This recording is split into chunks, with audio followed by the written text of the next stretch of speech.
Who are Sharp End? We're a 2.5-year-old agency. We focus exclusively on technology innovation with a focus on the Internet of Things. And we have a pretty good client list, ever growing, teams growing as well. And we also have some very interesting technology partnerships. And I think the way that you should maybe very quickly separate a IoT agency from a digital agency is where a digital agency might have a partnership with Snapchat or Facebook. We're more likely to have a partnership with IBM Watson or building the first set of skills for the Amazon Echo. So I am going to talk to you today about the Internet of Things, try and avoid all of the nonsense that you tend to read on LinkedIn from people who don't have much of a clue what they're talking about, and also try and separate out the differences in kind of what we mean by the Internet of Things. So on the left-hand side, you see what is known as the industrial IoT, which is much more about factories. Will from Cara mentioned about Adidas and their factory, looking at process automation, operational efficiencies, new business models. So Will mentioned about Boeing and their jet engine turbines. Rolls-Royce now license their jet engine turbines using the IoT. New product design. So if you look at things like Nest thermostat, obviously that is a connected device, but really where Sharp End come at things is we looked at the IoT and we said, well, what's the opportunity for brands? If all of these technologies are coming to market and all of these new platforms and devices and services, how do you build brands in a world where everything is enabled by technology? So we come at things from almost like a post-advertising point of view, which is if you can't advertise, how could you use technology to build brands in a similar fashion? And I think the main thing that I do with my talks is try and make sure that people stop stopping me at coffee breaks and talking to me about fridges that order milk. I've been in this space for about 6 years now, and people are still coming up to me and going, oh yeah, the fridge that orders milk. And then I think it evolved ever so slightly to a guy about 3 months ago who was like, well, my fridge would order beer. And he went, ha ha ha. And then I had to give him a very polite laugh back and then hope that I didn't have to speak to him ever again. But essentially, the world in which everything is connected, if the best use case we can find is a fridge that orders milk, we're not really doing ourselves any form of justice. So in terms of the process, this isn't a sales slide. This is just talking to you about the process that innovation agencies would generally follow if they're worth their salt. Essentially what you do is you kind of operate in the middle of a management consultant and a delivery agency. So first of all, you help map out what are the opportunities, you help them develop high-level use cases from a creative point of view, and then you go into helping run sort of test and learn pilots. So I think Will from Cara was mentioned about Compass and Radar. I think that was a very good way of articulating what a good piece of strategy does, which is don't look there, look here, and also these are the sorts of things that should be on your radar and within your kind of brand lens. And I think we're at a pretty interesting time for innovation agencies. Innovation agencies before used to be guys who used to work at advertising agencies and needed a niche, so they called themselves innovation agencies. But now I think brands are actually applying a lot more budget and a lot more thought into actual innovation processes. And certainly what we're seeing from a business point of view is that we're starting to be appointed as a global IoT agency. So the same way that you had digital, social, mobile agencies of record, we've just been appointed actually as the global global IoT agency for Pernod Ricard, which is a massive deal for us and really what we see as a sign of the times, which is that brands are going to take this stuff so seriously that they're going to need to have a retained or at least an ongoing partnership with an agency like ours. In terms of how this maps back, I have to apologize as well. I have two things, very bad asthma and also very bad hay fever, which is, if you have either of those, you'll probably know that it's a very bad combination. In terms of the future of media and kind of where we're at now, digital was sort of Web 1.0, which was where brands were able to push out their communications and not really need to worry about anyone talking back. Social media and mobile really allowed consumers and users to actually start having a conversation. And that really, I think, if you look at what happened to brands between Web 1.0 and Web 2.0, they really had to figure out their role on these new platforms. You know, what do I stand for as a brand? So they had to work to really interrogate what is our value proposition, how do we position ourselves online, are we customer service led, are we more like Tesco Mobile where we deliver rap lyrics through Twitter? But the IoT is really about plugging context into everything that a brand does. So if a brand knows who you are, what you've done before, what you're doing now, how your product's being used, then they can start to use that information more intelligently, not to advertise to you, but to make sure that your experience of that product or service is as good as it can be. And if you think about the way that agencies are set up, it's a very cyclical, natured business. You had massive media agencies. Then you had big digital agencies. Digital agencies got brought in by the bigger agencies because they needed to buy in those skill sets. Social media left behind the digital agencies. Digital agencies brought in social. Then they brought in mobile. So really what we see as the IoT is actually we want to be, and we are, I guess, the first specialized agency for what we essentially see as the next platform, which is the real world. And why the IoT needs agencies, if you ever think about VC trends, the IoT, you literally need to say, you can have the worst product ever.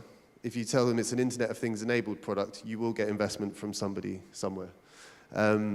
So what happens is, all of these platforms launch, they all go and chase Unilever, Coca-Cola, P&G, Nestle money. You need to have one of those 4 brands on your sales pipeline. And actually they're saying, well, you need my IoT platform. And then the brand says, well, what is the IoT? And then probably someone makes a joke about a fridge.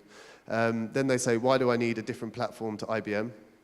How do I know an IoT platform is valuable? And how do I manage an IoT platform? So the opportunity isn't to build another IoT platform, it's really to help brands figure out the first 4 questions, really, which is, what is the IoT most specifically? And this is kind of what I was alluding to in a kind of post-advertising world, which is a move from what we call brand messaging to brand behavior. So advertising's always lent itself quite nicely to different formats, except when there is no screen. And I think if you are looking at the future, which could be something like Amazon Echo, looking at zero UI and voice-enabled assistants, to dash buttons. I'm not a particular fan of dash buttons, but it represents the point I'm trying to make quite well. And also things like gesture-controlled interfaces. You know, these things do not carry advertising. They are not playing you a 30-second advert. They are not reciting you a long-form copy ad like To Dad by David Abbott, which is one of my favorite ads ever. Essentially what we're now doing is we're saying, okay, as a brand, if a consumer has all of these things in their home, how are you going to build brands? In a technology-enabled world, how do you provide value? And we really see it as providing utility and providing service around a product, which is really where we come at things from. And I think for consumer brands that actually there's a really interesting challenge that's being posed, which is if you are a commoditized brand, for example, Persil, Unilever are one of our clients, if you're starting to order your products through Amazon, say, Alexa, add Persil to my basket, if Amazon starts to remember your orders, which they do already, but what happens when they start to say, well, do you really want Persil or do you want Tide? Because we can get that to you on Amazon Prime in less than an hour. At what point does brand love really come into the equation when you're trying to order washing powder? So actually what happens in that instance is the brand gets kind of gobbled up by the service layer because that's what the consumers become loyal to. So if you're a consumer brand and you're trying to drive preference with a consumer, then actually maybe in the future you need to advertise to an algorithm versus a human being. So then you ask yourself, well, what was the point of a TV ad? So that's kind of the world that we're living in my head anyway, because I have to, because I founded Sharp End. But I'm not saying that's a tomorrow world, but I'm saying these are things that brands are working with us to actually explore, which is what is the future of brand building. So really we see it as 3 opportunities, which is when we start to get into the work that we're doing with Malibu Rum and the Absolute Company. This is where I would have handed off to Marcus, but I'll try and freestyle. Essentially smart packaging, space activation, and connected product design. And I'll kind of break those down for you in the next set of case studies. But essentially, how do you make the product that you make more intelligent? How do you activate the space around the product? Or what are the new product development opportunities? It's classic. In England, if someone smashes a glass, you always cheer. But just a harsh reminder that you're not in London anymore. So, yeah, this is, I guess, what we're trying to say in maybe one slide, which is brand building has always happened pre-purchase. If you're Coca-Cola, for example, You've spent all your money on media, radio, TV, print, outdoor, mobile. Consumer goes to the shop and buys the product. That is the end of the job of advertising, pretty much. You now need to start advertising to that person again. What we're trying to do is we're trying to use the IoT and connected devices and services and platforms to be actually able to build brands post-purchase. So if I buy the product and I'm able to engage with that product, or that product's able to talk back to me in some way or deliver me a service, that is how you build brands post-purchase, and that's when I'll start to go into some examples. So we recently, I think it was August of last year, we did the largest global trial of NFC by a consumer brand. NFC is a contactless technology where you can tap your phone and essentially get stuff. But we ran the largest global trial with Malibu Rum. And I wanted just to talk to you about the journey that we've been on with the Absolute company that owns Malibu, and to sort of show you some of the things that we think brands should be experimenting with more. So firstly, the IoT, we really chunk it into 3 layers. The first one is product design, second one is service design, and the third one is experience design. Those are the 3 things that the IoT really enables, and the 2 outcomes, hopefully, are more insights, both about your products and your consumers, and the second outcome is revenue. We never talk about the IoT or tech innovation as a sales driver. We talk about it as a way of building loyalty, which drives repeat purchase, which is where the revenue comes in. It's the difference between using beacons for navigation versus saying to someone, hey, when you get to aisle 17, you can send a notification that gives you 30% off your Kellogg's. You know, that's a really bad way of spamming consumers, and it's missing the point of how to use technology to build brands. So there's a 5-point process for test and learn. Manage your risk, manage your investment, make sure you're resourcing your projects correctly. Strategy, creative, prototype, pilot, scale, as you saw in the early slides. So we started off with the Absolute company looking at when we ship bottles, and the Absolute company is responsible for producing about 250 million bottles a year. Every time they leave the warehouse, we have lost complete visibility. We know what retailer they goes to, we don't know what store they go in, we don't know which consumer buys it, and we don't know how we use those or how they use those products. So that was one of the key things that we wanted to look at. And we actually landed on 4 strategic pillars that we wanted to investigate with the IoT, and we think this is fairly applicable to most brands. The first one is retailer disintermediation, which is not something that you want to go to Tesco's and talk about. But essentially, if your products are activated and you're able to have a direct communication through those products, you don't need to buy that data from retailers anymore. That is your data, that is your owned media channel. So smart packaging really just activates your products as an owned media channel. Shift the on-trade dynamic. So if you're Absolute Vodka and you're selling to bars and pubs, you still need to drive preference away from, hey, we're a better vodka, we're made in Sweden.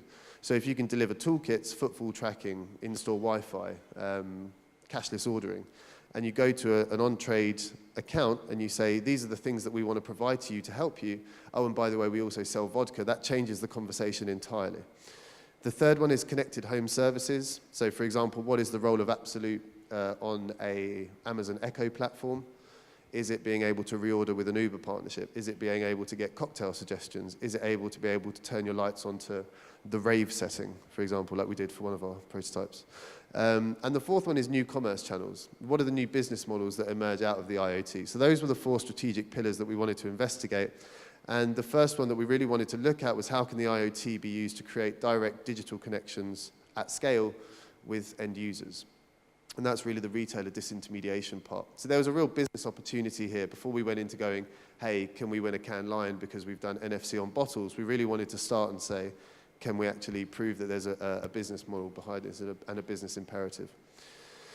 So the first thing that you need to do is you need to develop an actual validated strategic vision for the opportunity, and that needs to go all the way to the CEO, presenting, why would I activate my bottles? Why would I spend anything more on my products when actually my target for the production team is to reduce the cost of a product?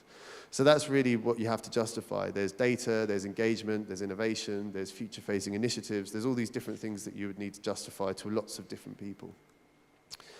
You then need to start helping them realize, okay, well, if we are going to activate our products, 2 things. What technologies do we use? So what are the available smart packaging technologies? Then you need to start looking at, okay, well, what could we possibly do with those technologies? So during the evaluation of smart packaging, the decision was made that we were going to support NFC, which stands for Near Field Communication.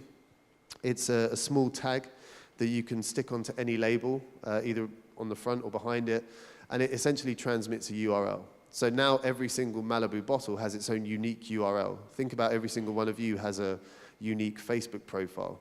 Malibu bottles now are able to carry unique identities and do different things for different people.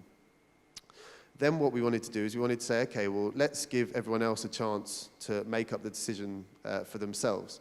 So this is the opportunity normally where agencies would come in and sell 100 grand's worth of workshops and alignment sessions and PowerPoint decks. What we did instead is we spent 9 weeks prototyping connected bottles.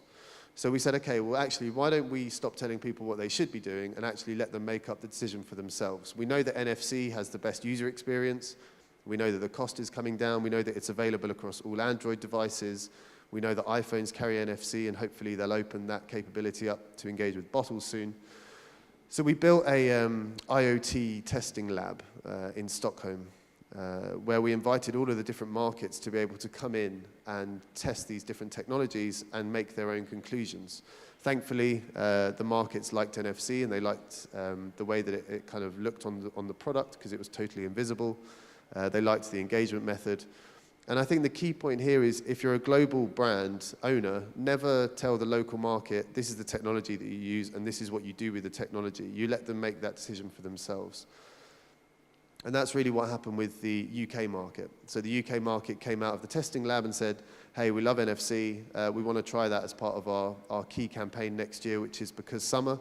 So Malibu, as the global icon of summer, do a lot of activity. Unfortunately, summer lasts about a week and a half in England, but they seem to extend it quite handsomely. But essentially, the role then of an innovation partner is to bring everything to life. So it's about figuring out, okay, where does the technology go onto the bottle? How do you get it on there? How do you get an NFC tag through a shrink sleeve process that goes through 80 degrees Celsius heat tunnels and make sure that the technology still works? So it's actually quite an engineering-led process. And then it's about working on the activation just as much. So what does the bottle do when you engage with it? How does it become a holistic part of the campaign? And I guess the headline is, how does the smart packaging product become a key part of a campaign activity? So 45,000 bottles. They went across 1,600 stores in Tesco. We had to deal with every single department that you could possibly imagine. Even legal, which was quite interesting and particularly boring. But really what happened was we inspired the industry, basically. I think when you see that the product can become an active part of a campaign, it just makes total sense. And you're like, well, why weren't we doing that before? All of the technologies are there. All of the processes are there, and now it's just a case of activation. So this was the largest global trial of NFC by a consumer brand. We're working with a lot of other brands on deploying NFC trials. Jameson recently deployed 50,000 NFC-enabled bottles in Ireland. And really what you're going to see over the next few years is that activating your products as smart packaged items is going to be a massive industry trend. The costs are coming down. To bore you slightly, you can now produce NFC with flexible plastics versus silicon, which brings down the cost by about 900%. So there's all of these interesting things that are going to open it up. When we started Sharpend, we focused on 2 industries, tobacco and alcohol, which allows you to really push your thinking and going, okay, well, how do you build brands when you can't advertise? Because there's particularly dark markets, and if you can show that you can use products and you can use technology to be able to actually build those brands, then it's very easy to start going to like a Unilever or a Nestle or a Coty and actually be able to justify why they should be investing in the technology as well. So in terms of our plans for scale, we hit our targets for engagement with the NFC, which was, it was quite an ambitious target, but what we were able to now justify is that people do engage with stuff with their mobile. Malibu have an owned media channel, an owned digital media channel, which is brand new. They had lots and lots of new data. How many engagements did we get? Locations on cities, which stores, what were the consumers' names? Did they get their Facebook profiles? What did they do within the experience? Did they go straight to playlists versus go to cocktail suggestions? Did they enter the competition for speakers versus a holiday to Barbados? So there was some really, really interesting insights that the brand's now able to use for future campaigns. We've developed a strategic partnership with an NFC provider, which gives us access to economies of scale, because we're not talking about 50,000 bottles anymore, we're talking about 6 figures. And I think most importantly, Malibu and the Absolute Company as the brand owner now really knows what they want from an IoT platform, and if they even need an IoT platform to be able to scale. Some other stuff that we've done, which is kind of more on the fun and experimental side, we developed a coconut cup that when you twist the base in a festival, it broadcasts your location to the bar, it monitors where you are, the barman makes the drink and then delivers it to you without the need to queue. We developed a virtual reality environment in which you can deliver brand assets to markets. So instead of getting PowerPoint decks from New York or London or wherever their HQ is, you can actually now put on your branded cardboard headset and actually engage with those assets in VR, which was a new and interesting way to solve a business problem of how do we deploy assets. And we also sponsored Sonar Hackathon. So Sonar is a techno festival which does a little bit of kind of innovation stuff, which I'm involved in. And we sponsored the hackathon to look at the future of nightlife. So that was really interesting, and starting to do stuff with projection mapping, turning the bar into a conductive surface where you can essentially create techno music by moving different brand assets across the bar in different ways. You know, an Absolute glass now is a kick drum, a coaster is a snare, so it's quite interesting. So that's kind of really, I think, the spectrum of the IoT, which is you can do the smart packaging at massive scale, and then you can also start to think about, okay, well, what else is coming down the pipe? On-demand delivery, virtual reality, you know, technology-enabled experiences in nightlife that match your brand. And I think as a real validation of the work that we've done with the Absolute Company, Pernod Ricard in Paris, which is obviously where they're based, they looked at the work that we'd done across the last 2 years with the Absolute Company and said, well, you know, you've got these great processes, you don't seem to be spending much money on doing some really impactful work, you know, we'd like you to support most of our brand companies. So we're now a global innovation partner, which is a huge, like I said earlier, validation of what we do and how we think.